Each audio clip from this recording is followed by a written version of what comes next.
Are we good now? Yes. All right, I hope we're so. back. Jesus Christ. This Part happened 2 of this WrestleMania morning. 37 Night 1. This happened this morning during the Horseman podcast. The stream went to shit because of my fucking internet going out for some reason. Fuck you, And the Duck. duck. I'm not in the mood for your shit. Ugh. And lately, like the last few days, the internet keeps going in and out. And ironically, this all started when my dad and our family friend has been building a roof on the back porch. Ever since they started doing that, the internet's been fucked. I don't get it. And now Scott's gone. Ugh. I am just fed up with Spectrum right now, I swear. Look at me. Yeah, it's not his fault. It's not, no, it's not you. I'm not...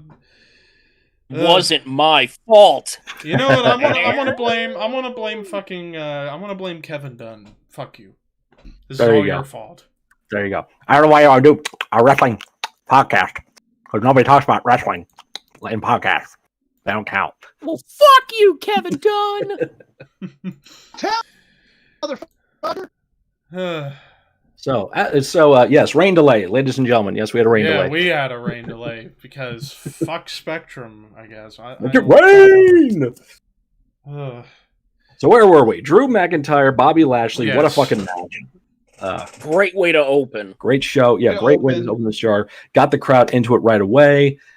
Went longer than I think a lot of us thought it was going to. I almost felt like it was going to be like a Brock Lesnar or Goldberg type situation. Yeah. That's what I was expecting too at first. Yeah. A A lot of fast hard match, hitting, but no. fast, hard shit, and then get out 5 minutes. Not at all. Nope. It worked a match. Yeah, they Whole worked. story, Wow. mythology, selling. And as I think about it, it's like, you know what? They did the right thing because it's the first match back with a crowd. You did not want to just do like a Lesnar Goldberg match. You want to give them a fucking match. And didn't like. I'm so used now, unfortunately, of like not having a crowd there. To see one again was kind of like, oh my god, what's this again? I forgot what this is like. So And what are these? yeah, what are there people here? People, And pops. pops. People Yeah, were saying there was still canned applause in it. No. I really didn't hear it. No. well, we know one person to ask. Scarsdale. That's true. Yep. He'll tell you. Actually, Mason Yep. was there Got too. some Mace's there too. Yes, Mason Steve's was there. HC Loke was there. Mhm. Virgil was there. Yes, Virgil was there. Mm-hmm. But yeah, Some I thought. people just want to complain to complain. Yes, exactly. Yeah. But yeah, I thought this match was a great way to open the show. And yeah, like Lashley and Drew not doing a typical like big man match. They actually worked this one. And it was Great big really man, big man match. well, I always knew that both guys were capable of doing a match like this, and they sure as hell did it. But yeah, definitely the match went longer than a lot of people thought it would be. Like, you would have thought maybe 8 minutes at the max. No, they doubled that. Mm-hmm. They doubled Yeah. that. And like Walter was saying before Spectrum decided to shit on my face, is that the story they were telling is like, that a is new Drew Zev going video? to be... My Drew size is up. all building up towards Drew hitting the Claymore.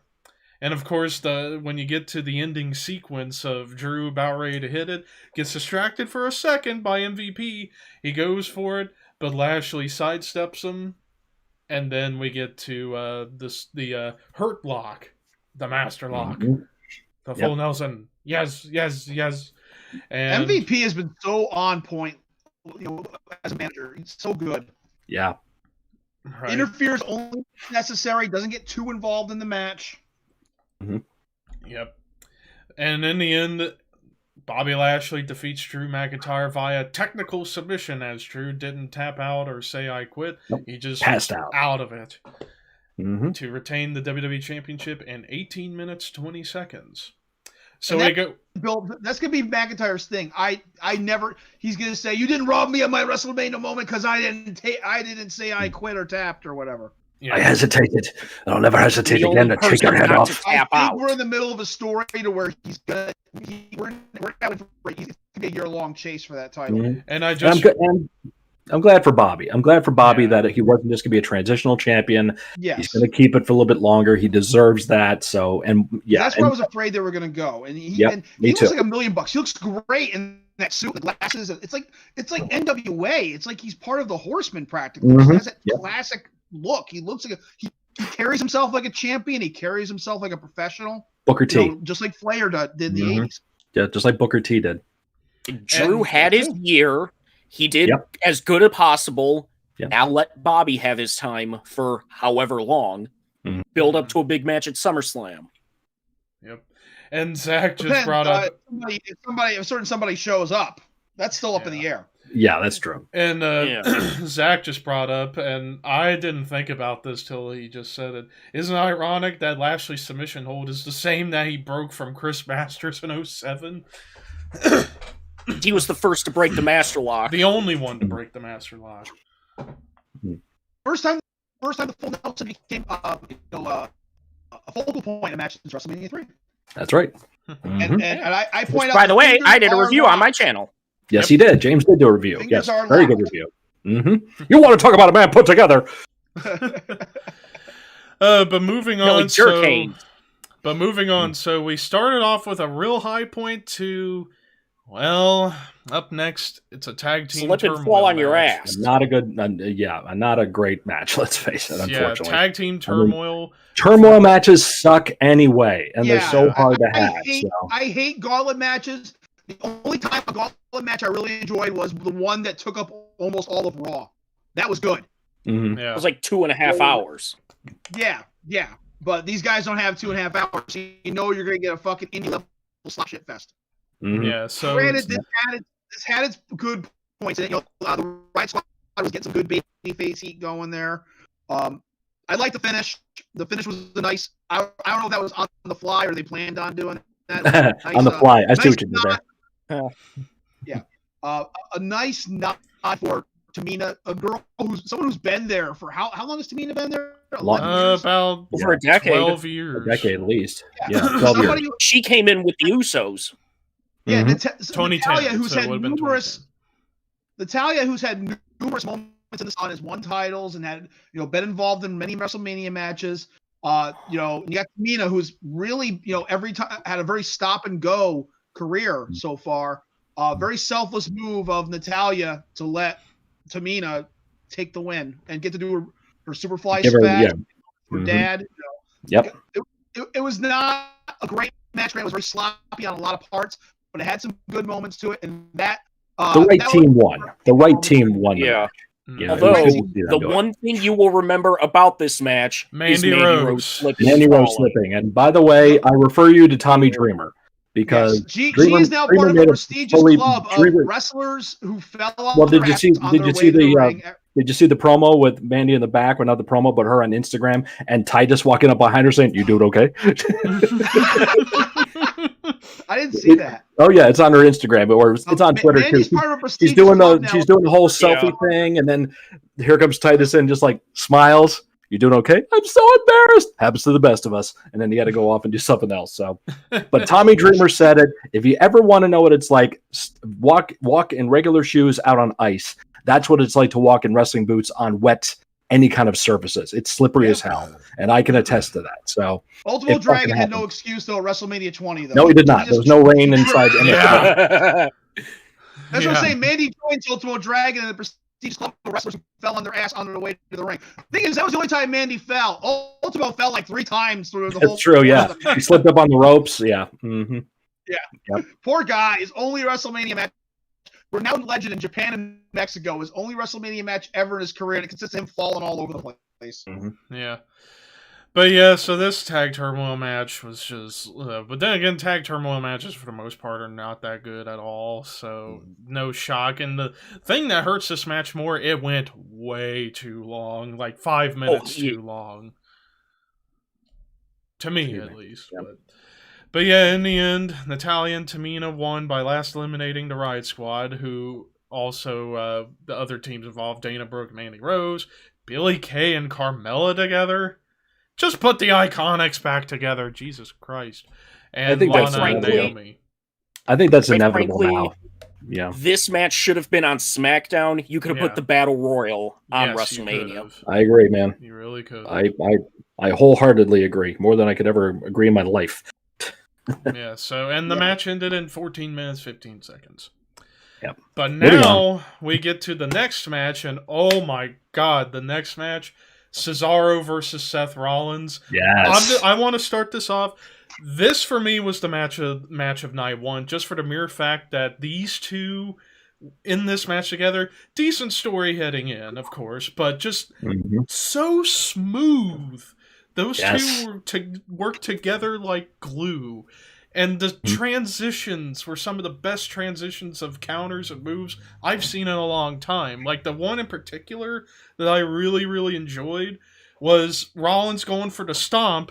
Cesaro flips him over into the into the uppercut. I thought that was one of the coolest counters Neutralizer spin, I've ever seen. Yeah, uppercut spin, neutralizer. Oh yeah, this is the transitions. Calls it alarm clock.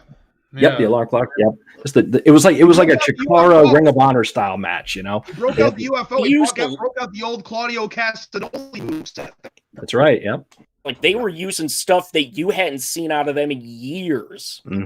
And Rollins is doing the low key spot now, where he goes to the Shining Wizard, stops himself, and then does the back kick. That's a low key spot too. Yep. That was pretty sweet too. And then the no hands airplane spin. Like, how in the hell do you pull that off? The UFO. How in the hell do you pull that off without screwing it up? Balance, man. That was a staple spot with him and Quackenbush. They did that a lot together. Yeah. Yep. But also, Rollins is a lot bigger than Quackenbush, which made it even more impressive. The story of this was Cesaro trying to get the swing on Rollins. Many times didn't work, and then he finally did it, but his shoulder, and then he got it. Yep. Yep. They called 23 rotations, and I can imagine how Seth was feeling after all that spinning. God, put some Dramamine or something before the match. After the first 9 swings, and then the UFO, and then another 23. Jeez. Yep. This first moment where my family jumped out of their chair and popped with the first. Oh yeah, I was so excited for this match. I was so happy for the finish. Yeah, and of course, it was great. It was great for Cesaro to finally have a WrestleMania singles moment.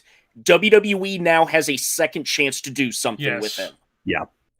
And if they fucked up 7 years ago. Now you've got a second chance. You never get a second chance. Yes. And I feel the best way to culminate it, build Cesaro up all the way through to SummerSlam as a possible threat against whoever the Universal Champion's going to be. Maybe win the title or save it for WrestleMania next year. Or what I would do is just gradually slow push Cesaro to that point. Like, you don't want to hot shot him right away.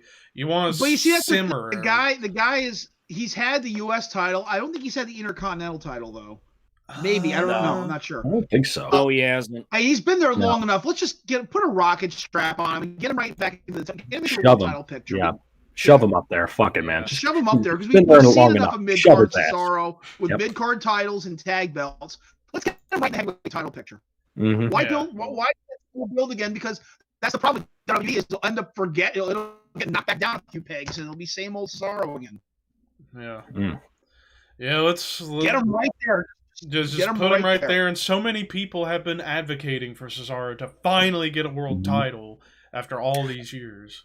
The other little detail I'd like too is after he won, you heard like Corey Graves and Michael Cole on the commentary put him over even bigger. Like, if there's anybody in the locker room that is professional and everyone respects and is overdue his chance, it's Cesaro. Like, putting all that over. It's like kind of like what happened with Drew winning the Rumble last year. Yes, yep. So yeah, that actually, just have him show up on SmackDown on Friday, get in the ring, and just go to the winner of whoever wins tonight's main event. It'd be even better challenge Daniel Bryan. Get in there. Look, you know what it's like to be in my spot. You know what it's like to fight and claw scratch where you want to be. You know damn well, blah blah blah. And actually, with Daniel Bryan, he'll say like, "You had my back before." So, you know where I've been. And if you were an honorable champion, give me a title shot. Give me my shot. Yep. You feel I deserve it. You say to me in the locker room, give it. This is your chance to fight for me and give me the shot. And that's all they got to do. That's it. That's it. Rest writes itself. Absolutely. So perhaps like I said, build up Cesaro up to SummerSlam, and ideally, I would have him be Roman for the title at SummerSlam. Ideally, and now could you imagine, like, if they were to have fans at SummerSlam? Could you imagine the pop Cesaro would get if he beat Roman? Jesus Christ! Depending on where they are, And then he'll pop the beach ball. And then he'll pop a beach Yeah, ball. yes, And the crowd will go even more crazy. Yes. Oh my God. Yeah, because remember 2017 during that match with Ambrose and Rollins, he pops in and the crowd went nuts. It's like, thank you for destroying Fuck these your beach dumbasses. ball. Fuck this ball. Yeah. Do not distract me while I'm wrestling. Do not distract me while I'm working. I do not do that to you. Why you do it to me? I tried to concentrate. Yes. K-O-W! And also, with given how funny Claudio is in real life, you have the potential of having the most over guy in the roster right here with Cesaro for sure. Oh yeah. But yeah, I know what it would be just like Bobby Lashley. He'd carry himself like a champion. He'd wear a suit to the ring, shave. Oh, yeah. Glasses. and he's over his a shoulder. tall dude. He's 6'4", 6'5". Yeah. Legit. You have Strong, nothing to lose by arguably- trying. Arguably the strongest I guy was- you got on the roster too. When I went to that house show back in 2018, I stood right next to Cesaro and Sheamus on the ring, and I'm like, whoa. Yeah, you don't realize how Both of them. big these guys are sometimes. Yeah, they're Yeah. huge, Yeah. man. Well, then again, Well, this is not a then small again, guy either. I'm used to being around tall guys because my dad's 6'4" and my brother Jason's 6'6", so it's Oh, there you go. for me. Uh-huh. But in the end, Cesaro defeated Seth Rollins in 11 minutes 35 seconds. It felt longer than that, though. But It did. It It did. did. But man, what a flow. Great Yeah, flow it's to such it. a flow Great, to great it. match. This is going to be one of those matches for WrestleMania I'm probably going to want to watch over and over because Mhm. holy shit. That's a great point too. Is like some matches, like you experience it. That was great. You don't really have the desire to watch it again. This one match, I want to really watch like again at some point soon. This is like Sami Zayn and Shinsuke Nakamura when he debuted in NXT. And I still watch that Takeover match. Dallas, Yeah, I yeah. still love it. Yeah, I still love that match. But now we're into the middle point of the show. Up next, we have the Raw Tag Team title match. The New Day, Kofi and Xavier versus AJ Styles and Almas. I This freaking man- love this match. Time to make a monster. Yeah, Wow. I thought this was a good I match, love even though the it was structure mostly... of this. Yeah. Yeah, even though it was mostly a handicap match, and it was weird with the psychology. I Okay, Matt, noticed take care, this- bud. Thanks for stopping in. And I noticed this too, that it's like during the match it's like New Day entered as the baby faces, AJ and Almas entered as heels, but in the match it seemed like they switched things up. The New Day were being the heels. We're AJ cutting the ring in half. Yes, I love Yeah. that. I will say one thing though, WWE, either the wrestlers need to talk quieter or turn your fucking mics down, because Jesus Christ. That Again, was another match that revolved around one thing. Almas The coming tag. The in. big guy. Well, The big guy. Yeah. And then Always when he keep the big finally guy. gets tagged in, the crowd pops. Uh-huh. Yep. So Vince Now, has a potential. I was going to say this on social media, but guy I know here. certain people would bug out and freak out at me. But AEW, pay the fuck attention to how you book a monster, because this is how you do it. This is how you do it. Yes. Yep. They a slow and simmering anticipation building up to the Mhm. moment where AJ finally tags in Almas, and then Kofi and Xavier are like, "Oh shit." Yeah, he and comes that's a in big like, part "Let's of it, go," too. and then he just Yep. decimates them, and then everything he was doing, it flowed through like a Simplistic, smooth easy stuff. water stream. Like Mhm. it was Yep. smooth. If they could keep this going with Almas, they got a potential modern day Big Show here in a good Mhm. way on our All hands. smart fans are getting angry when he's going over guys like Braun Strowman. Oh yeah, just wait for it. They're gonna get pissy. It's like so quick. Yeah. Yes. But like James was saying, the structure of this match is well played out, and I was Very loving Memphis. Very yeah, very Memphis, very Memphis. You know, very basic stuff. You know, because AJ, Xavier, Kofi worked each other a ton of times. They know what each other can do. They got the chemistry. All right, big man, wait for it. We're gonna get you in here, and it's gonna be huge. Do this and this. Don't do anything else. It's gonna work, and it did. And Remember Kofi So happy doing for business. Kofi doing business. No one was Yep. the focal point of the matches. A guy who 2 years prior to this became a world champion. Yeah. Okay. Yeah. Kofi Mania. Doing business with a guy in his first match ever. He knows he can do this. Yeah. And in the end, AJ and Almas defeat the New Day to win the Raw Tag Titles at 9 minutes 45 seconds. AJ Styles, the latest Grand Slam champion. Grand Slam champion. Also, Finally. the first ever guy to be WWE Grand Slam and TNA Grand Slam. Yep. There you go. He was the fastest one to do it. Mm-hmm. Fastest one to get the Grand Slam. Compared... Yep. Because, you've been here in the company for over 5 years and got all the belts. Got them all. He got them all. And honestly, AJ, if I were AJ, like after maybe one more great run, I'd retire because what else he got to prove? Yeah. He's going to put Almost over when you're going to have the eventual split. Yes. Mm-hmm. And AJ will put him over. Mm-hmm. Absolutely. These guys don't retire. Yeah, they never do. They never do. Slowly go away. Yeah. Mm-hmm. Not goodbye. It's see you later. Yeah, see you later. Yep. See you when I need a payday. Right. AEW would book the same exact match, but 2 weeks later they'll have Omos selling to Darby Allin. Uh-huh. So, Yeah. like they do with Brian Cage. Brian Cage is like a fucking killer, and then he's selling and registering moves for a 150-pound man. Mm-hmm. So, yeah. But that's that was a great way to build the guy up and get him hot, get him started. Yep. Now I want to moving see how they follow this, though. Are they going to have him destroy everybody he comes across? We'll see. But anyways, moving on to the next match, it's Braun Strowman versus Shane McMahon in the steel cage. I thought, for this being the first traditional cage match we've seen since Mania 2, I thought this match blew Hogan Bundy out of the water. I thought this was a pretty good cage match between these. Well, that's different time frame, my friend. It's apples and oranges there. Totally different. Better than what I expected it was going to be. I agree with that. Yeah. Mm-hmm. It made sense for Hogan to sell the fucking Bundy. Mm-hmm. It didn't make sense for Braun Strowman to sell. I knew this was coming. I knew this was coming. Because every time that bothers me shows its ugly head minutes into the match. Every time I see Shane McMahon throw those punches, I can feel Walter's anger from one state away. I tagged notification. I had to tag you in my post on. I didn't see it until after the show. I could feel it during the show. Here's my problem with Shane McMahon, and it's the problem I've had since day one, since he came. Hey, White Wolf Gaming, how you doing, man? We had a rain delay here, so we're getting back into it. White Wolf Gaming, yes. Werewolf the Apocalypse, Vampire the Masquerade. Mm-hmm. Shane McMahon his gimmick is a non-wrestler. Okay, he is the son of the boss. Okay, raised, silver spoon in his mouth, not a tough conditioned guy. Okay, I mean, not saying that he's not a tough guy, but he should not be. Guys like Braun Strowman, guys like Kane, guys like the Big Show, guys like fucking Kurt Angle should not be selling to Shane McMahon's sloppy punches. They look fucking terrible. They should be selling to any legit registered offense that Shane McMahon throws. Shane McMahon should be like, here's a great analogy. Should be like Batman and the Joker. Can the Joker waiting on this, folks? He's just getting it all out. Can the Joker beat Batman in a one-on-one fight? No.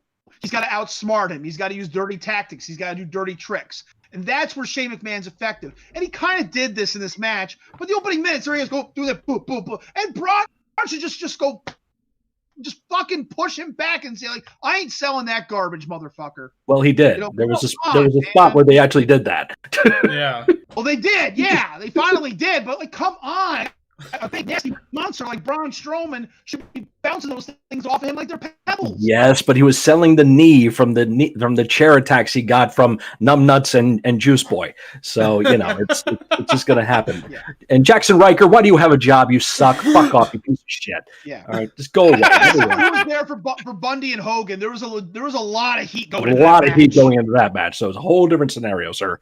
So. Yeah. But moving on from that point, I'm glad that Shane did not do his traditional crazy fucking dive through a table or off a goddamn 50-foot platform, into whatever. He just did a simple flip bump off the top of the cage to the mat.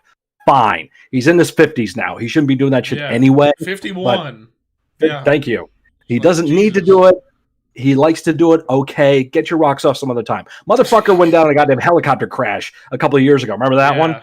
Yep. He came out okay on that one. I think that should have been an indication, Shane. Stop doing that stuff. You don't need to do it. Yeah. One thing I did hate was after he was thrown off the cage into the ring, they still did a power slam afterwards. It's Yeah, like, they should no, have just ended the it throw with off the that. cage, him escaping, that should have been it. Mhm. It's like, Mhm. Final that team they had were they made it really looking good, like Shane was going to actually win it. Yep. Mm-hmm. Yep. But you kind of saw it coming, like, okay, he's gonna rip the things right off the cage. That's why it's not the WWF blue ring, because he wouldn't have been able to do that. No, he couldn't do that. No. Yeah. They cannot work the magic to make him bend the bars, and do that stuff. That's not gonna work. Yeah. Growl. And then But, the only other thing, and then the only other thing I didn't like about this whole thing, the story was stupid heading into this. No pun intended. They got stupid. No pun intended. No pun Right intended. there with Rick Rude saying things about Boss Man's mom. Mm-hmm. Yeah. I mean, Brain versus Stupid. That Braun was could the have whole been. storyline. It could have been demonstrated a whole different way. That just Which wasn't. way did he go? Which Yeah. way did he go? That away. Yeah. So, we didn't Shane need to is good at being a pain in the ass. Shane is good at getting under guys' skin. Yep. And they just didn't really fully pull on that. That's why I was stupid. That was all it really was. Yeah. But Why do you hate Braun? I don't hate Braun. I just think he's stupid. But what does Braun do that make him seem like he's stupid, though? They never. Yeah, that was never clarified in the. Yeah. Okay, if they would have brought up Raw Underground how he beat Dabba-Kato, okay. Yeah, that would have They been never better brought than that this. up. No. Yep. Yeah, that's honestly what the story should have been. It was George the Animal Steel, but then Braun's not George the Animal Steel. No. Yeah, what you just brought up with Raw Underground, that should have been what the story leading into this was. Shane upset that Braun beat Dabba-Kato. Yep. Short, sweet, to the point. Sorry, I can't wrestle this cage, but this guy can. And then bring out Dabba-Kato. Mm-hmm. Mm-hmm. But in the end, Kill again. yeah. But Braun Strowman defeated Shane McMahon in 11 minutes 25 seconds. Now I did this for everybody who's ever been called stupid. Me. You know what I would have done? I would have had a 3-on-1 cage match and just have build it with Riker and Elias and making it really. Just the goal is to get to Shane. He knows he can destroy Shane with his bare hands. Mm-hmm. With these hands. But moving on to the penultimate match of Night 1, tag team match, playa. The Miz and John Morrison versus Damian Priest and Bad Bunny. First things first, Bad Bunny's entrance was fucking cool. Coming in on top of the semi. Yep, Blade, yep. Like, holy shit. Wesley Snipes. Yeah. And then I will say it right now, this was a pretty damn good tag match. And Bad Bunny, honestly, Vince, if I were you, I would I would sign him and get him proper training, and I think he'd be a decent enough star. He did. Hey, Greenhorn, Pat McAfee, you piece of shit. That's how you work a match, dumbass. He's not going to want to do that. Go away. Nobody wants you. Fuck off. Who's this? Pat McAfee. Yeah. Oh, I kind of saw there that you go. coming. Uh-huh. Yeah, that's how you work a match when you're not a full-time trained wrestler, Pat. Wow, selling. What a concept. Because that's what Bad Bunny was doing. He was selling. He was working. He was actually into it. He actually cared. Mm-hmm. He started the match, worked the majority of it for the hot tag to Priest. Mm-hmm. He was Ricky Morton. Yeah, he was. He was getting the crowd behind him, selling his ass off.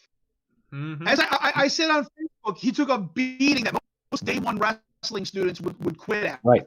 Mm-hmm. Yep. Yeah. But all the players involved, Miz and Morrison did a great job working with him and working to his strengths. Good on Damian Priest. What a fucking debut for this guy. Mm-hmm. Yep. After being basically mid-card NXT all this time, never really got the major push, it seemed to me, down there. But called him up, got him in the right spot. He got to shine. Everybody came out great in this match. Fucking Puerto Rican Destroyer on the floor. Yeah. Was that even needed, though? I was like, fucking, come it was cool. on. It wasn't needed, but fucking it was cool. Sometimes it's a you just gotta celebrity do match. bullshit. You know they're going to hit a wild spot that you normally don't see a celebrity do. Yeah. Right. Yep. They do it. It just happens. I mean, you know. Now, the question. You got to make Is some this- exceptions to the rule with these kind of matches. lot of people have been saying it. Is this the greatest celebrity match of all time? Maybe as far as like hard to somebody, say. celebrity performing, it's up there. Non-athlete. Ought to be up. It's If up there. you ask Al Snow is going to say Hulk Hogan and Mr. T versus Roddy Piper and Bob Orton. 'cause it's That's the most true, yeah. famous. Yeah. If we're talking non-athlete, Or non... Paul Orndorff. Yeah, that stuff. non-athlete. Yeah, I mean, it was better than Drew Carey in the Royal Rumble. Yeah. It was better than Snooki in that better than Snooki. 6-man. Which Morrison was involved with that one too. Oh, jeez. Yep. Yeah. Yeah, it was. I mean, LT was an athlete, so I don't think we really count that. Same with Mayweather's an Mayweather. athlete. Same with Mayweather. Mayweather and Big Show, that deal, McAfee's an athlete Carl too, Malone. so- right? Carmelo, don't need to do that Dennis stuff. Rodman Carmelo. stuff, both McAfee. athletes. Jay Rodman. Leno. Yep. Oh, fuck Jay Leno. Jay That match. Leno, Fucking yeah. Better than the stole Jay for Leno him. match. What the Let's just say fuck? that. Mm-hmm. Well, okay. A lot of things were better than that. Yes. Yeah. Honestly, if I were to go on a limb, I would Sounds say like it's pretty much the yes. best one. I would say Yeah, it yes. sounds And I mean, The a bar close for second. celebrity matches lately have been risen. Mhm. It's like, if you're a celebrity coming in, you better fucking work your ass off, because Yeah, like the the latest bar one. is this. Yeah, like the latest one that I thought was decent was Stephen Amell back at SummerSlam 2015, was it? I thought Something he did like all right that. in that match. But yeah, I think I would say yeah. I will would say yeah. it was better than Shaq, the Shaq one with Cody Rhodes. Yep. It was better than that. Oh, but don't you know Shaq's the greatest celebrity wrestler of all time? No, he's fucking not. No, he's No. not. Stop. Stop. Yeah. But in, Table. but in the end, Bad Bunny and Damian Where's Priest Mae defeat Young? Miz and Morrison in 15 minutes 5 seconds. Oh Jesus. So when 85-year-old Mae Young goes through a table, I know nothing ever impresses me ever again. Yeah, exactly. Off a goddamn She- stage too. Yeah. Yeah, punching Bubba Ray in the chest, saying, "Do you pussy? You're like a man." I lay it in there.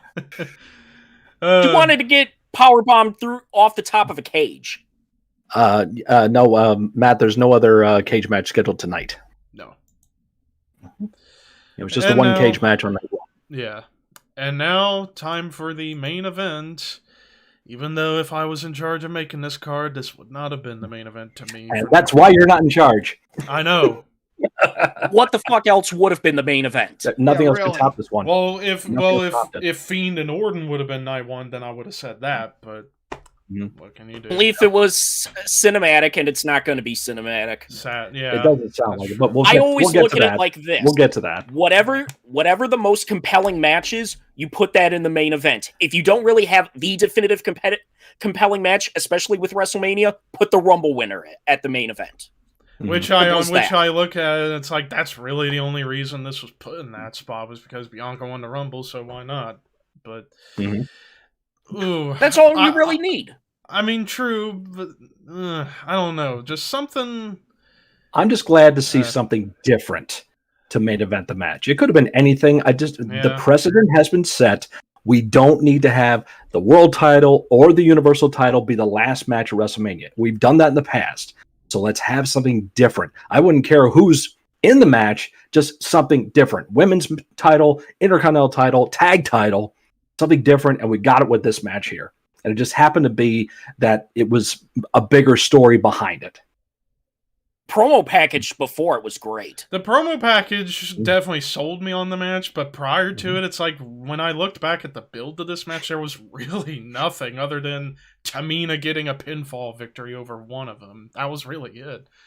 Hey, the smoke and mirrors and the promo package definitely helped. But Look, a lot of aside WrestleMania from- main events have been built worse than this.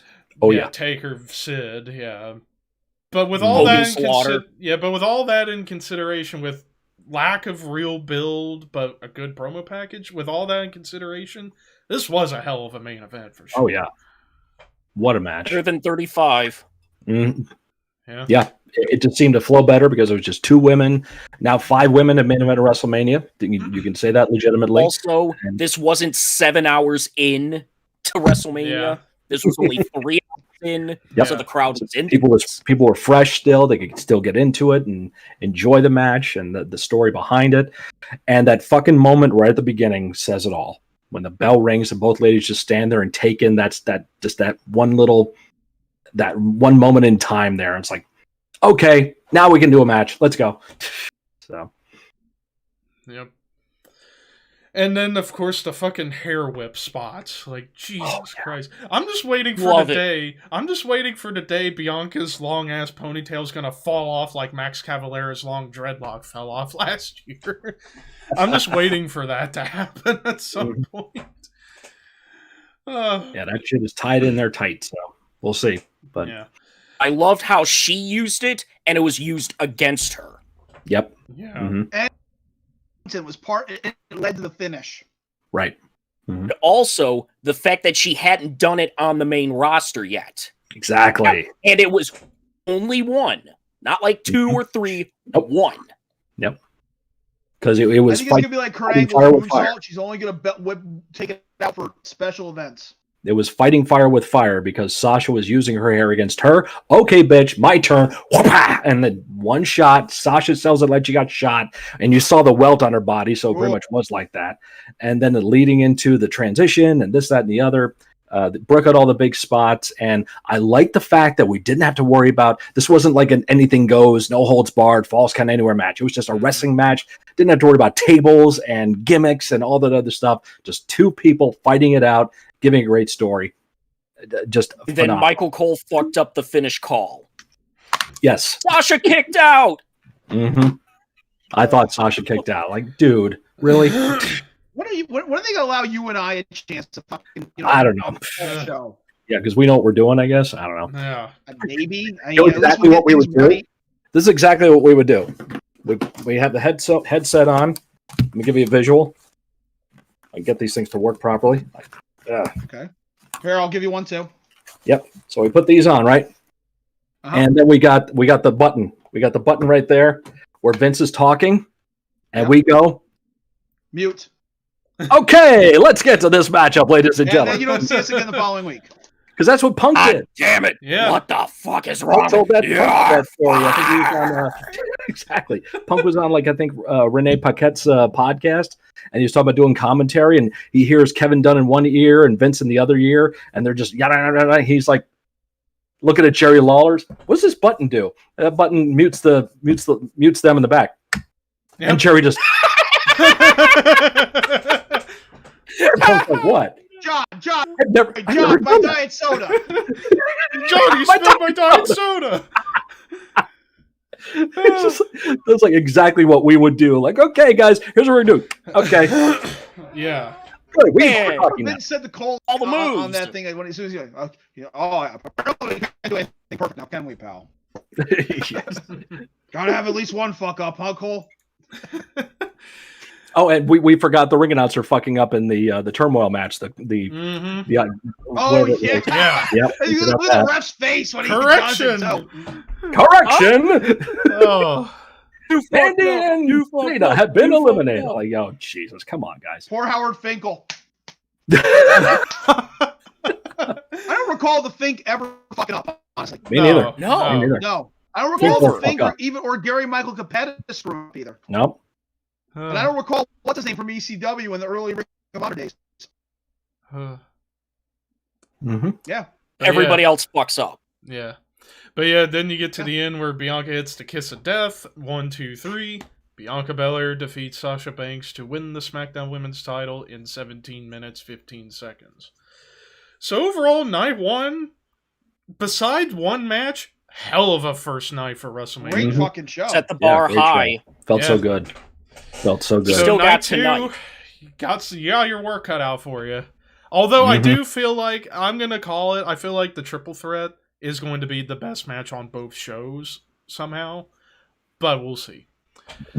Story of it. Yeah. But anyways, now on to favorite, least favorite, and the sleeper match of night one. For me, favorite, Cesaro and Rollins, just because of just how smooth it was, and Cesaro getting his moment, finally.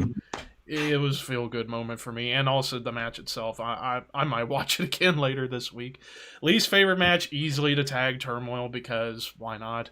And then for the sleeper, there are 3 matches in particular I'm looking at, and there's Yeah, really it's no tough. there's really no wrong answer between these 3 matches. Yeah. It's between the Raw tag titles, the cage match, and the Bad Bunny match. For the moment of build of anticipation, I'm gonna go give it to the Raw tag title match. Mm-hmm. Scott? Yeah, I think I'm pretty much in line with you. I mean, Cesaro Rollins had a great good feel moment to it, but so did the main event. So it's not just about the match itself. Even though the women's match went longer, they told the longer story that was necessary. Cesaro had been waiting a long time to get that moment, so maybe I'll give you a little bit of a nudge to that match. Worst tag turmoil. Sleeper for me, I'll go with the tag title match too. I think that was very entertaining. They did good business there too. Better than I think they did with Braun and Shane or the Bad Bunny tag match. All were great, but I'll go with that. Walter? Favorite match, I'm gonna go with the women's match. Again, like Scott, I really like Cesaro and Rollins. I really like Lashley and McIntyre. Yeah. Those are my top 3 matches right there. So if I gotta give one the little nudge. spot, I'm gonna give the women's world title match because these 2 girls were put on the spot. They need to show what it was announced a day earlier or so that it was going to be closing the show, and they had to give it a reason. Give us a reason why they deserve that top spot. And not only that, they topped Becky, Charlotte, and Ronda. It was a better match. Absolutely. Better match than Becky, Charlotte, and Ronda. Way better. Least favorite match, unfortunately, goes to the girls too. Tag team turmoil. Again, it wasn't the worst thing I ever saw. There were some good moments in there, but it was too sloppy. It was sloppy in too many spots. And also, I had to pick something. Sleeper, I'm going with the Bad Bunny, Damian Priest versus Miz and Morrison match because nobody expected it to be that good. Mm-hmm. James? My favorite was the main event. Really enjoyed that match. Least favorite was the tag team turmoil because I didn't give a shit about it. And my sleeper is the Raw tag title match because I really liked the structure of that match. How it was built around almost finally getting tagged in and then destroying 1-foot pin. And that's all you fucking need there. Yep. Built weeks and weeks upon it. It was almost like a Shane Braun Strowman type of thing where New Day was picking on AJ and almost, picking on them. They didn't know what was coming. They kind of looked at this. They were kind of brushing this off as like another day at the office. Mm-hmm. No. Yeah. We're 11-time tag champs. We'll destroy everybody. Mm-hmm. Oh shit. Yeah. At this moment, we knew we fucked up. Yep, we fucked up. Yeah. Yep. But now that was the fun. Jennifer was laughing because when the look on their face almost gets tagged in. She said it reminded her of the Goonies. Like when the Goonies freaked when they saw the Fratellis when they freaked the fuck out. Oh, okay. Yeah. Like Chunk and Mouth or Chunk and Mikey. Oh shit! It was like a horror movie with kids where kids run into a monster. What do they scream and run off? Yeah. Yeah.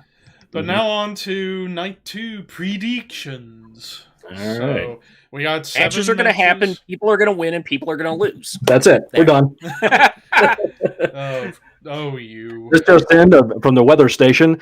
Tonight, the forecast is dark. Well, actually, real quick, before we get into the predictions, why don't I take a look at the Tampa weather right now? Because I looked at the forecast last night and it did not look good, but we might get... changed. Well, Scotty said it's been raining all freaking day. Tampa, Florida weather. And Disney had to shut some attractions down early. That's only about an hour and 15 away from Tampa. It looks like they might be able to get pretty much everything in without too many problems. If they end before 11, they should be good. Yeah, if they end before 11 o'clock, they should be all right. Or if they started at like 7:30, like after any remnants of rain passes by, start at 7:30, get it all done, and they should be fine. So, doesn't look as bad as I thought, but still, fingers crossed. It's Florida, you never know. Yep. That is very true. But now time to rain in Florida will come just like that. You at least expect it. Yeah. It's one thing that's for sure. But now on to our predictions for night 2. So we got 7 more matches. So we'll start off with the U.S. title match, Matt Riddle versus Sheamus. I feel like this match will be good. I see Riddle retaining, honestly, because I feel Sheamus they've kind of done Sheamus dirty recently. I feel like, because it's like, what do you do with Sheamus though? I mean, really, he's done everything except win the Intercontinental title. That's the only one. Yep. Yep. And that's the one he wants the most. Yeah. Yeah. Yeah, it's hard to tell because, Sheamus was used to help build Drew for the match with Lashley and had some great matches with Drew, and then ultimately has to put him over. Riddle's brand new to the roster still, technically. I mean, relative to Sheamus, has the U.S. title. It's kind of just like there. He's not doing anything with it, really. He had a good match with Mustafa Ali there on Raw, not too recently. But so that's where I think Sheamus needs a consolation. So maybe Sheamus is going to go up tonight. I know Riddle's new and it's time to push the new crew, but in this situation, it's really hard to pick one, in my opinion. So I'm saying Sheamus. Walter? I'm going to go with Riddle. I just unfortunately don't see them doing. I'm not sure where another U.S. title reign could benefit Sheamus. I mean, even if you have Sheamus go over or Riddle go over by DQ, that's fine. Which would be for WrestleMania, but it's been done before. It's a throwaway match. It's gonna be the piss break match. I hate to say it, I really do. Yeah. Because of the very little anticipation for it. Yeah, James. Riddle to retain. Alrighty. Now on to next up, the women's tag title match: Nia Jax and Shayna Baszler versus Natalya and Tamina. This one I really got no clue. I'll be honest. Yeah. I guess if I had to go with a solid down the line pick, I'm gonna say Nia and Shayna retain. Scott. And I'm gonna say I want to say Natty and Tamina win them, because we were talking about Tamina during the first half of the show here. Long overdue for a chance for her to do something significant. So this is her opportunity, probably the biggest opportunity she's ever going to get to really get that moment. And what have Nia and Shayna really done with the tag titles for WWE? I mean, the NXT women's tag title division is already developed better than the WWE women's tag title division is. So I ain't going to hurt, I think, to swap the belts. I say give them to Natty and Tamina. I would like Natty more if she wasn't a humorless prude. That's my main problem I have with Natty. Great worker, and I appreciate that, but she does not know how to take a fucking joke. And she's such a prude, and I hate people like that. Tamina, I really like. So there you go. Has her famous uncle come off like a guy with a real sense of humor? Yeah. Well, did her dad? At least he was able to take. As her cousin. What about her cousin Teddy? And he was funny. And I found him funny. Natty, I find nothing redeeming about her humor at all. Why do you think Owen was the most liked of the Hart family? Because he was able to take a joke and give a joke. Exactly. Like, Natty, why couldn't you learn from your Uncle Owen? Damn it. Well, I'm not going to say it. Well, at least in her teenage years before, Anyways, Walter? To go with Natty and Tamina, what's going to happen is there's going to be a miscue. Reginald is going to cost them the match, and we're going to see Reginald do his best homage to Slick, and Shayna do her best homage to Tito Santana. Oh, God. Reginald's going to take a beating that Slick took at WrestleMania 3. He's going to get his clothes ripped off, too. and Nia's going to be Butch Reed. Oh, God. Strip Reginald time. James? That's where they're going. Shayna is fed up with Reginald, and she's fed up with Nia and their shenanigans. Natty and Tamina win the belts. Mm-hmm. It's the only thing I can see. So I'm the only one who's thinking Nia and Shayna's going to retain, I guess. Honestly, it doesn't really matter. Why do those belts even exist? Exactly. At this point? There's not enough women to have a tag division. If anything, Here's an idea: create better stories without belts. Yeah, I said or before, that, or have a women's mid card title or something. the women's You tag don't need a title. women's mid card title. Women's tag title should have been regulated to NXT without them having an NXT women's tag title. Should have just moved it down there. True. All right, next up, the Raw women's title match: Asuka, Rhea Ripley. Ooh, I feel like with Asuka having the belt for so long now, I feel like it's about time for her to drop it at some point. And Rhea's just coming up, and she's hot right now, coming into Raw, turned heel recently, so I feel like they should roll with it and give the belt to Rhea this time around. To give her her moment she should have got last year, instead of giving the belt to Charlotte like she really needed the NXT top women's title. Scott? Yeah, I agree. I think it's Ripley's time to get the title, because I think this was supposed to be, and somebody correct me if I'm wrong, it was supposed to be Asuka and Charlotte again this year. Well, originally it was going to be Charlotte and Lacey Evans to conclude that story. And let's talk about this now. Can we talk about this? Lacey gets legit pregnant, and Charlotte gets a fake pregnancy report from the WWE doctors. And that's why she's not booked. Wow. Yeah, why haven't they just went ahead and do something with her? I just can't believe that. I think Charlotte will show up tonight. The fact is, I think Becky's showing up tonight myself, but I'll get to that in a minute. But yeah, the whole story that Charlotte has a medical exam, their tests show that she's pregnant, and they go to HR and they go to the office and tell them this. Then Charlotte goes home and takes like 3 or 4 different home pregnancy tests, all come up negative, but too late. The process is already in play, so we can't get you out of it. Apparently, they can't just hit a cancel button. And now she didn't get a WrestleMania match this year because their medical team fucked up. And that's why she's not getting a match this year. I hope they cut her a check. I would instantly said, okay, $50,000 right now, at least. But regardless of that fact, I think Asuka, she's had the belt for a long time.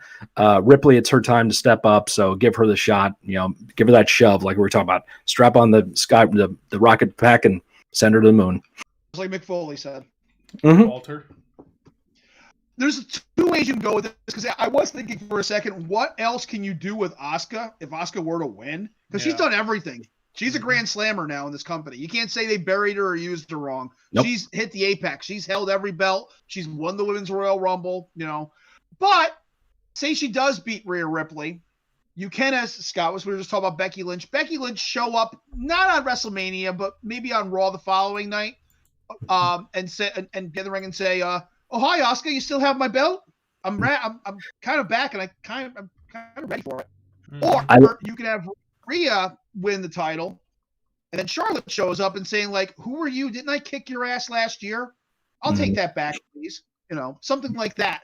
But I'm with Scott also. I really think that I don't want to see Rhea Ripley go in there and get hot shot into a world title match just to lose. That's kind of what happened to her last year. Yeah. Mm-hmm. Yeah. There's different ways you can go with this, but if I were to pick somebody, I'm going with Rhea Ripley, because like Mick Foley said, you get that girl on the main roster. Let's get her, because she is the successor to Becky Lynch's type of that type of persona. She can carry this company on her back and be a main eventer in the women's division. And also she's metal, that too. So yeah, James. Ripley to win the belt. I love how James is letting all the blowhards just like go off on these tangents, and he's just like, "I'm doing this." There That's you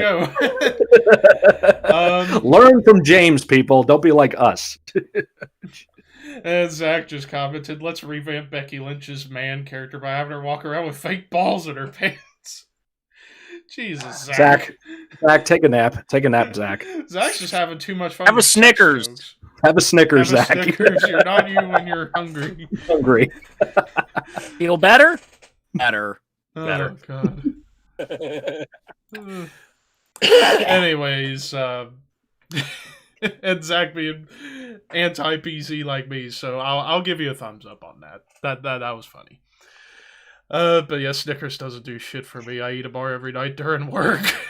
He just said, I had a Snickers for the first time in a long time, like a few weeks ago, and it was like, I prefer Reese's. I almost bought one actually when I went to the store earlier. I was like, why do I want a Snickers? Oh, fucking WrestleMania subliminal advertising.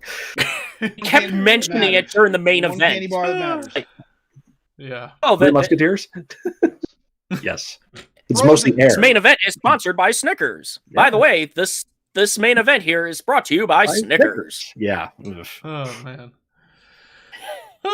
Okay, so we've gone through U.S. title, both the women's matches. Intercontinental okay, title. so next up, the Intercontinental title, the Nigerian drum fight, Big E versus Apollo Crews.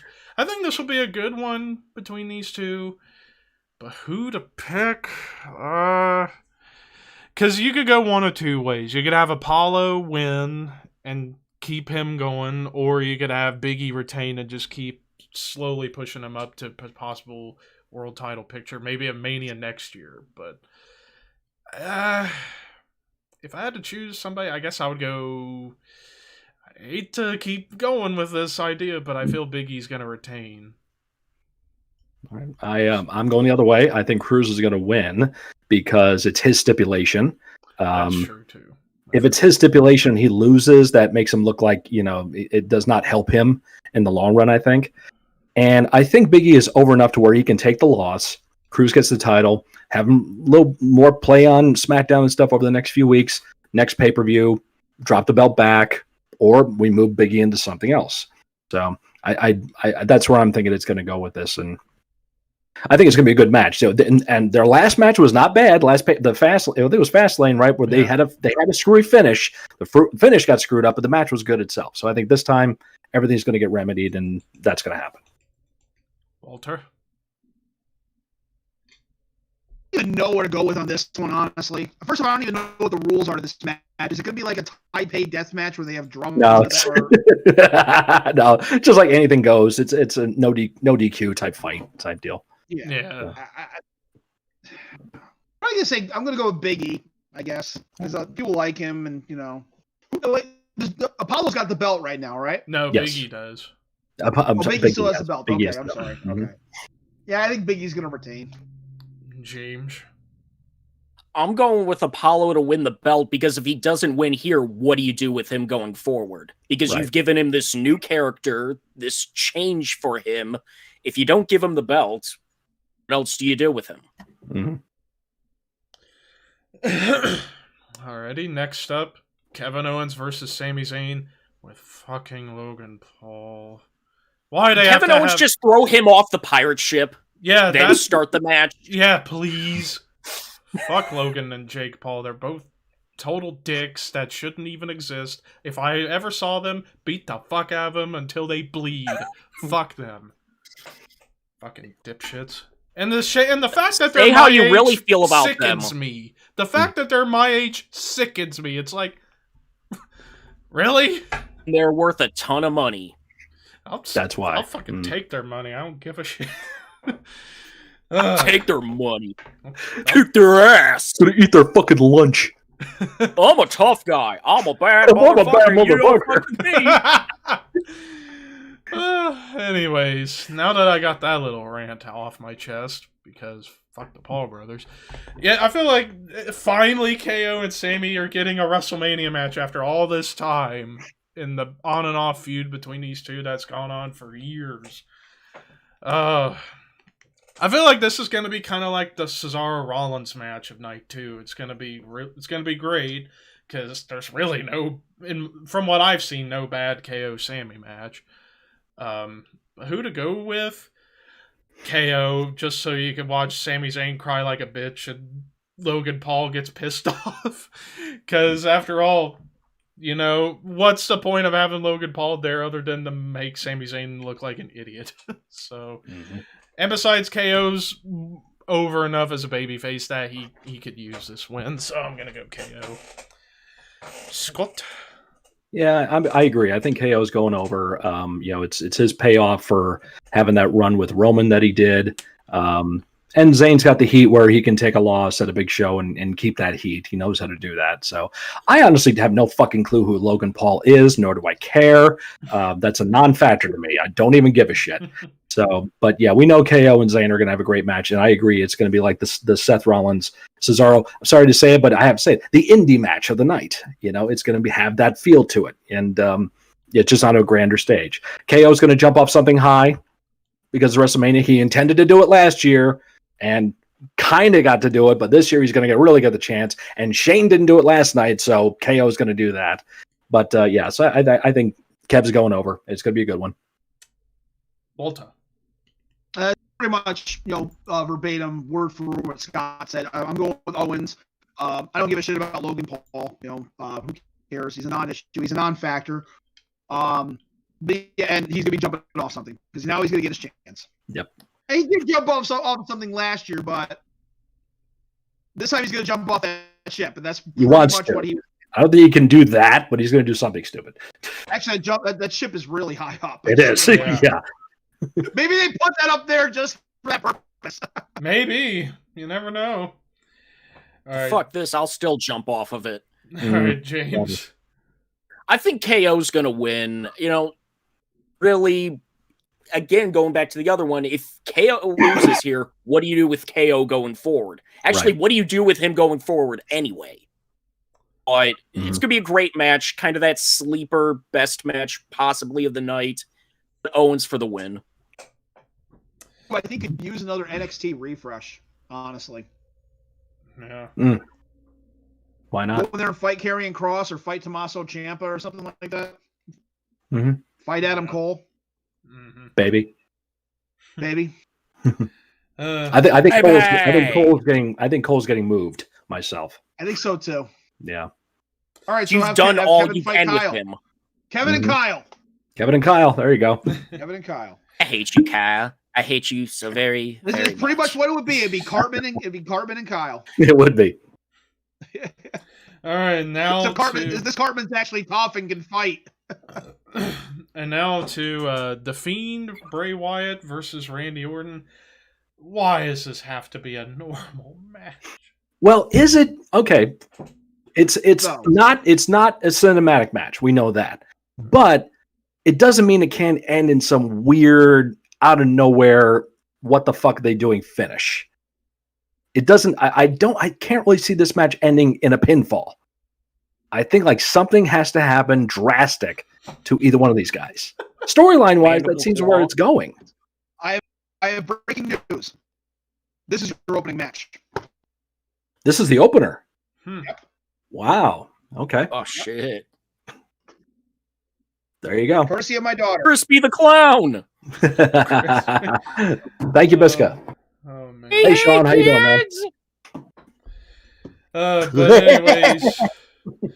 But anyways, I could go on and on about why this should have been another Firefly Funhouse and done my idea of Cena in a Marine outfit just cursing out a storm on Orton. That would have been the funniest fucking thing ever, but I got your name. I got your ass. But we can't have Maybe nice John things. Cena will return from the void tonight and finish off the Fiend. He'll show up. That would be funny. Yeah, He'll have a big long beard too. They'd have to glue it on because he can't grow a fucking beard. Oh, I know. and not to go off on a tangent, but Cena, I've always wanted to see what you would look like with facial hair, and yet you don't grow any. What is wrong with you? All right, he's born with baby smooth skin permanently. I guess so. But anyways, yeah, despite how we can't have nice things like what I suggested, I mean, I'd totally see this match being another run-of-the-mill Fiend match because it's like, yeah, you get the good moments of like the Fiend being creepy, and it goes to the longer point. How do you make constant no-selling compelling for this long? You gotta do some different stuff going forward. But I totally see the Fiend winning here, so I'm gonna go with the Fiend. Scott?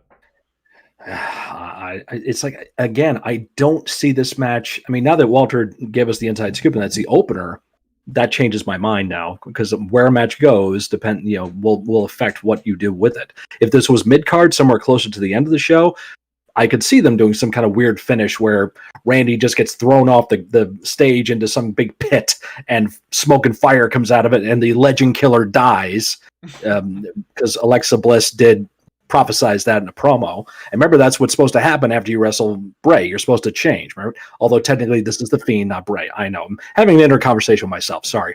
So it's really weird. But now that's opener, fuck it. I'm saying Wyatt. All right, Walter. Verbatim, Scott. Mm-hmm. James. Fiend will win. There you go. Fiend's been gone for how long, anyways? This is A year and a his half. turn. He's not coming back to lose. Yeah. It's been gone since December. Mm-hmm. Fiend. So yeah. Yeah. And now, time for the main event. Triple threat match for the Universal Championship. Even though it should have been one-on-one, but hey, I'll take it as it is, I suppose. Roman Reigns versus Edge and Daniel Bryan. And like we brought up last week, it's ironic. 7 years ago, when I was there at 30, we were all clamoring for Bryan to get into that main event spot because fuck it, he deserved it. Now, it's like, why is he there? Uh-huh. You know? If you look at this kayfabe-wise, Bryan doesn't deserve it. Mm-hmm. He lost the Rumble. He lost 2 title matches, and yet he's in it because he's a nice guy. Yeah. Yeah, but either way, despite how it should have been just Roman versus Edge, I still feel like this might be the best match of the night for me, because it's like when you have these 3 wrestlers in the ring together, you're bound to make some magic. And could this match possibly eclipse Benoit, Triple H, Shawn for best triple threat in the company's history? Well, that remains to be seen. We'll see. I mean, with Roman Cohen out there putting on great match after great match with this heel character, it could happen. It really could happen, with Edge being a great storyteller and Bryan being the ring general. I think we could see possibly the best triple threat in the history of the company right here. Possibly. But we'll see. Now, as far as who to fucking pick, that's the difficult one, because you could go 3 different directions. You could have Bryan win, so that way you could set him up for something down the road and like put over somebody going forward and then go away as a part-time guy starting from that point on. Or the 2 more likely scenarios, you could have Edge win, so that way it's the end to his comeback arc, which would be great. Or you could have Roman win and just keep dominating SmackDown going forward. So the least likely scenario, I don't see Bryan getting the belt. I don't. I think he's going to be there to take the fall, honestly. Well, if I say take the fall, that would be if Edge were to win. I would see Edge pinning Bryan and not pin Roman. But if I'm going to go with a solid down the line pick, I'm going to say Roman retains. Scott? I have been going back and forth with this all freaking week, honestly, because they've done a really good job of making it difficult to make a call on this one. You can find scenarios for each one of these guys to win. I break it down like this. And Walt, I apologize because I'm last 2 picks I've spoke so much and you've disagreed with me. So I'm hoping I'm not going to be going completely verbatim once again what you were thinking, but I have a feeling I might. Bryan has stated this might be his last WrestleMania. And if it is to be that, then he's there to put somebody over. Because you go out on your back. That's what you're supposed to do. Unless you're Undertaker. So I agree that, but that was different circumstances. Yeah. I agree that I think he's there to kind of drop the fall. If the story had been from day one, Edge focusing on, he couldn't believe he was making the comeback and he got to come back and won the Rumble and it's all about getting to WrestleMania to become champion, then I would say he's going to win. The narrative has changed to where now he's feeling that the spotlight is being taken away from him and Bryan is stealing it, which makes Edge kind of a sort of kind of heel in some respect. Where he's feeling dangerous, psychotic heel Edge. I mean, he's bringing back the rated R superstar. We're gonna have keep going. I have a feeling we're gonna be verbatim again. Yeah. So with Edge doing that, it seems like, well, if Edge wins the title, that's not the end to the story that they're telling right now. If it had been that, yes, Edge would win 100%. When this match was made and it was singles, I figured Edge was winning, end of story. Now it doesn't seem like that's the narrative to be told. So if Edge ain't going to win and Bryan ain't going to win, my pick, as of this moment right now, mark your clock, is Roman to keep it solid. We've talked about this on here. Keep the belt on the guy. And in this situation where you're not sure where to put it, keep it on him. He ain't gonna hurt him to keep it. It ain't gonna hurt Edge if he doesn't take the fall. Brian's there maybe to take the fall and put Roman over, so he keeps the belt. That's and this technically, I believe, if the math is correctly, this makes Roman a quote unquote 5-star general, because this will be his 5th main event at WrestleMania. James, you can probably clarify that. Maybe I'm wrong. It is his 5th. That is his 5th. Okay, and that means he's a 5-star general, and he becomes the top guy even more. So he's almost who's had the most WrestleMania main events?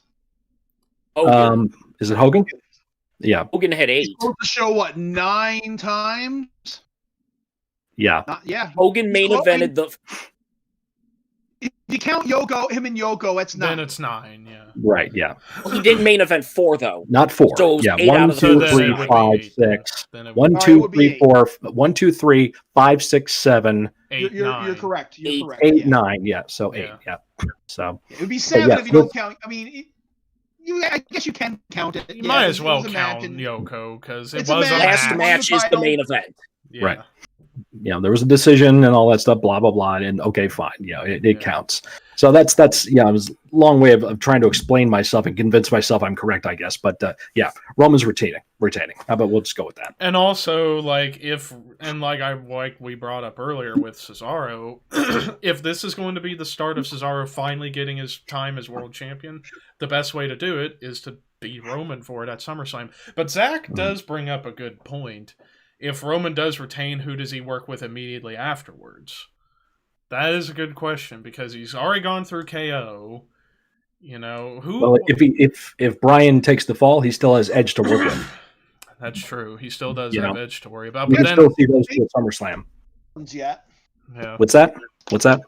Worked a babyface Seth Rollins. He turns Rollins' face possibly after this. Yeah, if they're going to. I know we've seen the two of them work so many times, but I'm just pointing it out. It's just never been heel Roman and babyface Seth. Right, it hasn't been touched yet, but yeah. And they'll get to that probably at some point. Yeah. But my prediction is pretty much, again, Scott, once again, I'm going with Roman Reigns, but it's going to say, I don't know if Daniel's going to take the fall. Somebody is going to take the fall, but in the end, Edge is going to be blaming Daniel for it. Okay. Well, yeah, Daniel probably is going to take the fall, or Daniel's going to do something that will cause Edge to take the fall. Either way, Edge is going to fucking snap. And with that, we're going to have the personal feud. I can see Edge and DB going at it into SummerSlam, like a personal feud where Edge is now snapped. He's full-fledged psychotic heel again. He's the rated R superstar. He's doing things. He's making life hell for Daniel Bryan. He's getting Brie Bella involved and all that. And which, by the way, did she have plastic surgery? Of course she did. Yeah, she doesn't look like Brie Bella anymore. Where Nikki still looks like Nikki, for God's sakes. Nikki still looks like Nikki, but I'm like, what's this? Well, Nikki had a ton of the plastic surgery first, where she didn't look like Brie anymore. Now Brie don't even look like Brie. So yeah, I didn't know anything about that because I don't watch the Bellas. I didn't know anything about that until the Hall of Fame induction. I'm like, what the fuck happened? So she looks like damn it, Zach. It'd be mean, but she looks like Robert Zarr. Zach just said Brie hasn't had plastic surgery on her tits yet, which depresses me. Well, her tits are already big enough full of milk because she has to feed the kids, so she don't really need implants. But why? She was a pretty girl to begin with. Why the plastic? She was better looking than Nikki. Understand, and for a while she was better, but yeah. Mm-hmm. If she's happy, she's happy. If Daniel's happy, But anyways, James. Roman goes over and it segues into a personal blood feud with no belts involved with Edge and Daniel. Something will happen, but in the end, Edge is gonna basically, you ruined everything to Daniel, and he's gonna do something awful to Daniel Bryan the following night on Raw or SmackDown. James, put a bow on it. I've been going back and forth of who I think, because I really think any one of the three could win. He can't be blunt on this one. It's like, I could see Roman winning, or I could see one of the other two winning, and then Roman not take the fall and go to Raw afterwards. Because it's like, hey, if nothing else to prove here, I'm going to go to Raw and go after Bobby. But really, personally, I think Roman's going to retain. If one of the other two win, I wouldn't be shocked on that either. Yeah. And just to reinforce that point, that makes it how good this has been. The storytelling has been for this angle, because all of us are like, well, we think Roman's going to keep it, but there's so many different ways we could go with this. It's not cut and dry. So that tells you that at least there's one match with this WrestleMania that has that kind of, that questioning, which we all look for as fans. We want to have that chance to talk about it and debate it and try to make some kind of sense. Say, oh, this guy's going to win because of this. No, he's not. This guy's going to win because of this. Well, and so forth. So at least a good fodder for podcasting, which is why we're here. Exactly. But the one last thing I thought was going to happen was, because Bayley has not been booked in a match. We saw her, come in and out a couple times last night. I still think she's going to have some kind of last minute ding dong, interview segment, and that's going to be where either Becky or Charlotte is going to show up to be a surprise guest. Who knows? And then, of course, we got the 2021 class to be presented tonight as well. Right. Mm-hmm. So, yeah. Well, let's hang out for a little bit since we got a little bit of time left over. Why don't we answer some hanging out? Yeah, a little bit of more questions. Let me actually go back to the beginning of the chat, see if I can find any that were asked before. Check my ribs while you guys are... Go for it. Most of the comments is just Zach making funny jokes, honestly. Mm-hmm. He did ask, why is Logan Paul at Wrestle Goddamn Mania? I don't know. Because Vince is dumb. What does he think bringing in a dumbass YouTuber is going to do anything for? I don't even know how to explain it other than fuck the Paul brothers. Yeah, Walking Dead Pan, what's up? He's there to film a dead body. Oh... Ouch. Yeah, that was pretty much the reason why pretty much everybody in the world hated the Paul brothers, was for that shit. But as Tadanani asked, did you enjoy NXT TakeOver? I actually didn't watch TakeOver. I probably should have, but I didn't. Yes, you should, man. Both nights were great. Both nights were solid. I did see the post-match to the main event of night 2 with Balor and Cross, just because, oh God, Scarlett, Jesus. Yeah. Yeah, hey, come here, honey, how are you? You should look at her, Jesus Christ. I'll say this. The unsanctioned match with Cole and O'Reilly, that one hooked me hard. I heard that match was so amazing. into that. I was so into that one emotionally. I was like screaming at the TV, like, Riley, fucking kill him. I was getting into it so much. Like, it was like the first time I got to feel like a wrestling fan in so long. I forgot what it felt like, and I could just be a fan again. So I was so happy to have that experience. And Finn and Cross was a great match. And I tweeted this out. Cross is a heel so in touch with his character that he can sell his ass off and retain that menacing demeanor still. So he sold for Finn like crazy, but still was able to keep that fire and keep that anger. So it was great. Fire! Pizzazz! Fire! My one bitch about NXT, Johnny Gargano, stop having the same match. That's all he does now. Especially TakeOver. It's the exact same fucking match. Even with Logan, not Bronson Reed, excuse me. I'm getting Logan Paul in my head because you were talking about him. Bronson Reed, man, is a big, huge fucking dude. He's bumping around for Johnny like he's fucking Tommaso Ciampa. It's like, come on. Stop doing that, Johnny. And there's another big problem with WWE nowadays. They want for all the big guys to sell for the small guys. It's like, if you want to tell a story, you have to no-sell shit at times. Like, why were guys like Andre great? Because he didn't sell for anybody. And it worked. Well, AEW does the same thing. Yeah. Every Like- promotion Across the does board it Like, now. like wrestling promotions, stop making your giants or big guys look stupid. Yeah, well, we gotta please Dave Meltzer for his 5-star ratings. Dave Go Meltzer on. can suck a big fat cack. Anyway. Anybody know the YouTube channel Dead Meat? Anyone know Yes. Dead Meat? No. Yes.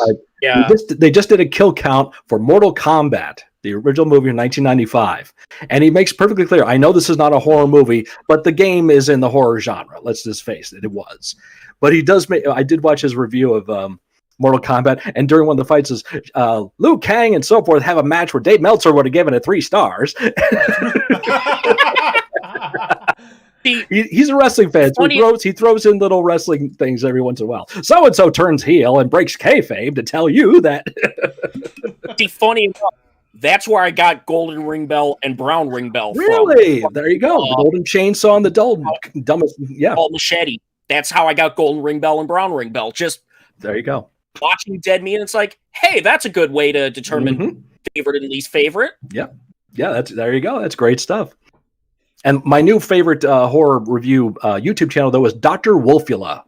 I don't know if you've heard of him, but he does some great reviews about stuff. He's a little bit more, not cynical, but he's a little more snide with his reviews, which I appreciate, especially when it comes to horror movies. So I was like, this movie, people think it's great, but of course those people are stupid. This movie is my absolute favorite. I make no bones about it. Sure, it doesn't stand the test of time to some people, but they don't know what they're talking about. That's exactly how he sounds, by the way. Oh God. I'm just waiting for the day that Scott. I'm just waiting for the day you do horror reviews, doing the Daniel Bryan is the greatest wrestler in the world. I'd like to Yes. talk today about a movie that so many people think is the greatest horror movie in the world, and that, of course, is Texas Chainsaw Massacre, a classic from Tobe Hooper in 1973, released in 74. Or do horror reviews as Terry Funk. There you go. That's even better. I have wrestled Leatherface in my past, and I did my study by watching those ridiculous home movies that people put out in the theaters. And let me tell you something, you inbred, no good piece of shit, cross-dressing motherfucker. I wouldn't eat your ribs if they were made from a jackass. Somebody clip those moments, please. More sound clips to the streams. Or sound clips in the stream. Oh God, I might put that in for tonight's gaming stream now. Oh my God. Oh, holy motherfuck. Oh, my cheeks hurt now. Thank you. And then I'm gonna do game reviews. Shocking like William Murderface. Look, I got Gran Turismo 6. This game is one of the greatest in the history of auto racing. Fuck you, that's why. Auto racing, that's not metal. Oh God. Whew. I look forward to when eventually Scott and I and a bunch of our other guys in the Shadow Cult group get together for the Minecraft stuff. We're gonna go ham on voice impressions. Oh, yeah, we're going to go stupid. Oh We're my going God. to get stupid in there. Yeah, especially the three of us, Scott, Dylan, and I get together. Dylan doing Morgan Freeman. Scott going to do I'll do Kermit and Terry Funk. Kermit and Terry Funk. I do Murderface and You'll do the Grinch and and Murderface. the Grinch and Goofy. Of course, Mickey. How's it going out there? Oh, I'm the leader of an evil corporation. Oh. That's an interesting thing to think about. Oh God, we're going. We've lost it. Oh, yeah. Then again, when have we ever had it? Yeah, I know. I could do Lost a Terry Funk. long time ago. Oh. I could do like Terry Funk quoting horror movies, you know, like Yeah. look what your brother did to the door.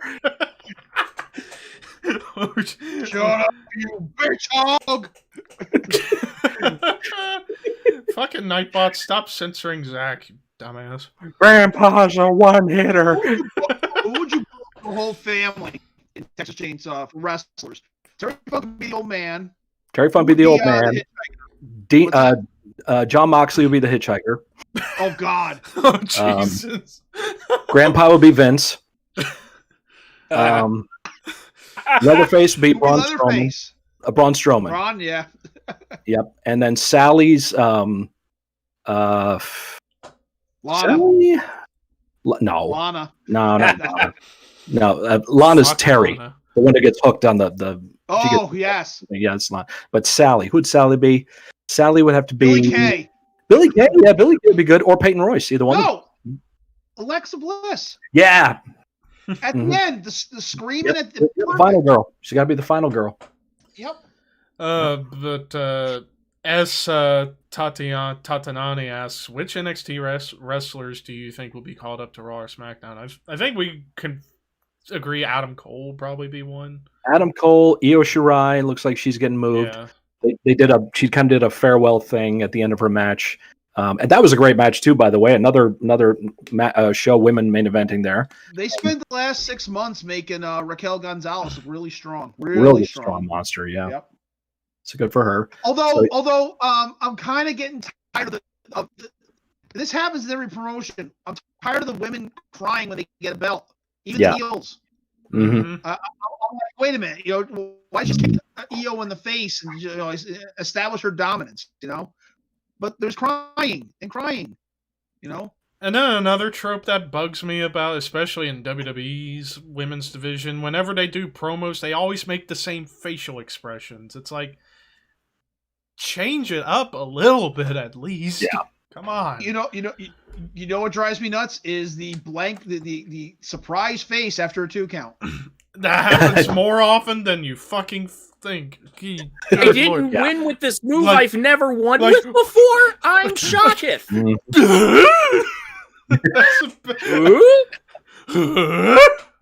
I can't by the way, thing. let me just rant about something real quick because I don't think I got a chance to do this. Go ahead. Britt Baker, girl, you killed the momentum you had for your angle.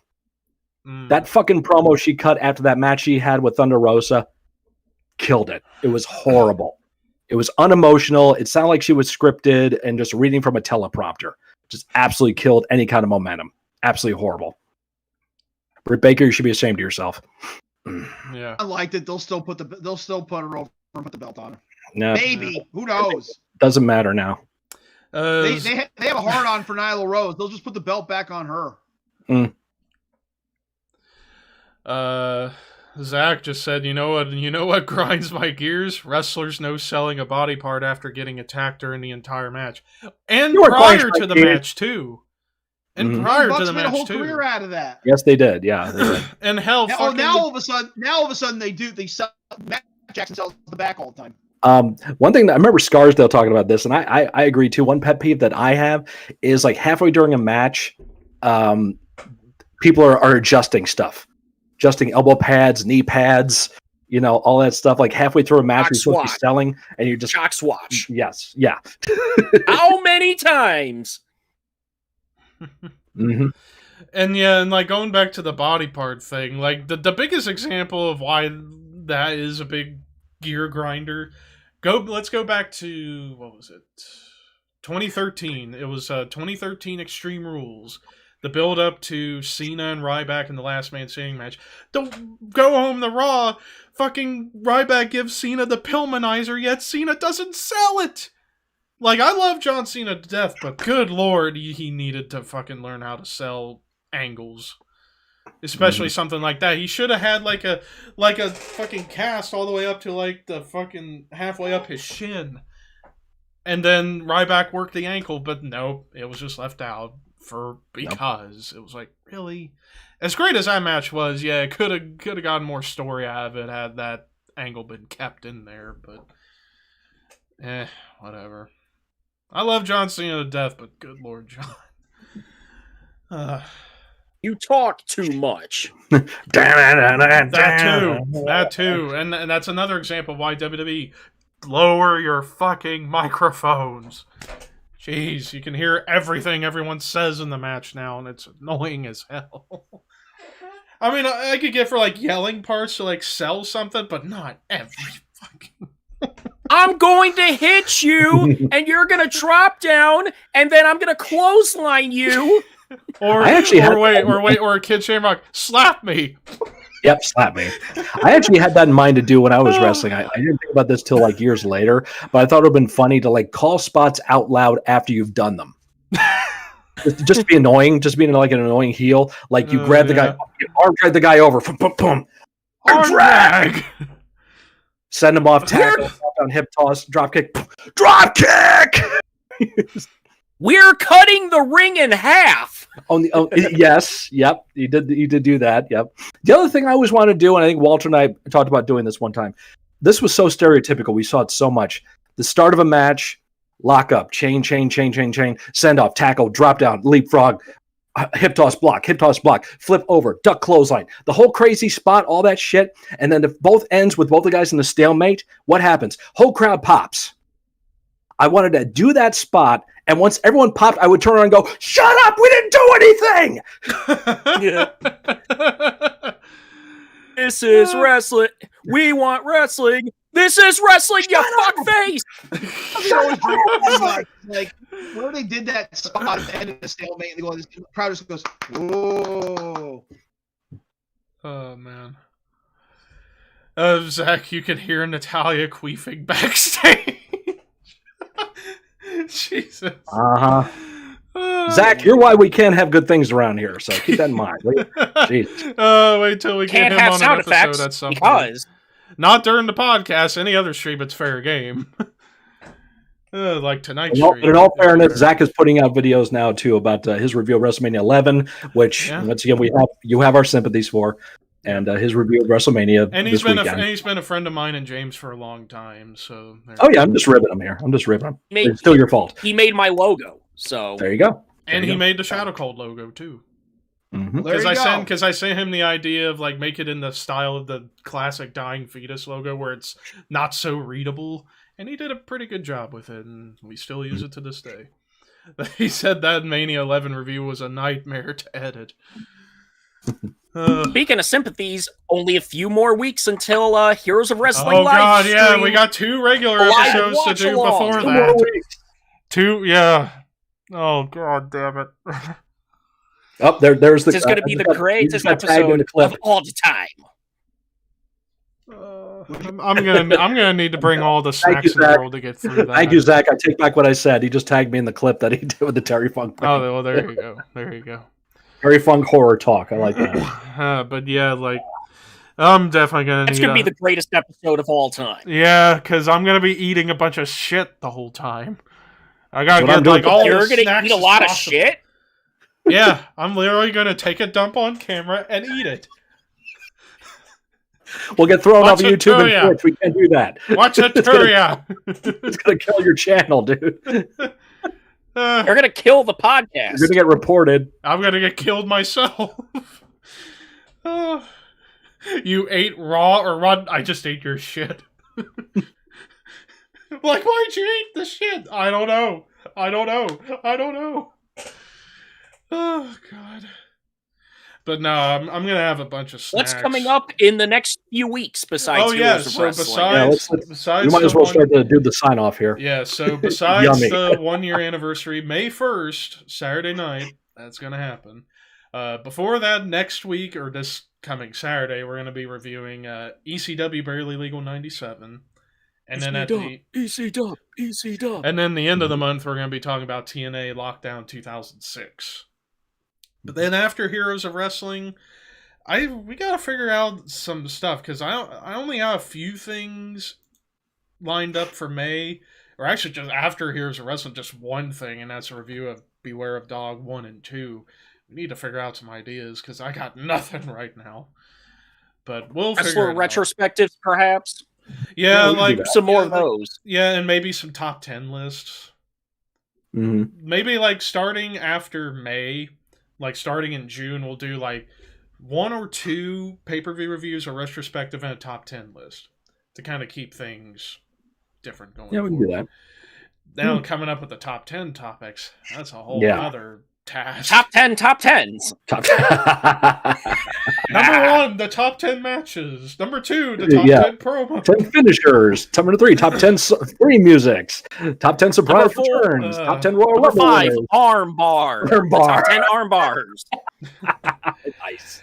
But anyways, though, yeah, I think that's going to wrap it up because also I need to get downstairs and make some homemade chicken tendies. Hopefully they turn out good. But dipping before, sauce. yeah, and you got ribs Dipping and sauce. sauce. Dipping sauce, yeah. What do you got for dipping sauce? Oh, Yes, get that I got bacon. sriracha ranch dressing. Wow. Nice little kick. But anyways, before we go, it's plug time. First and foremost, subscribe to the Shadow Cult if you haven't. Let's get to 100 subscribers before the end of summer. That would be fantastic. But and also a reminder, actually, for the Shadow Cult going forward, not just the podcast, but I've alluded to this during today's episode.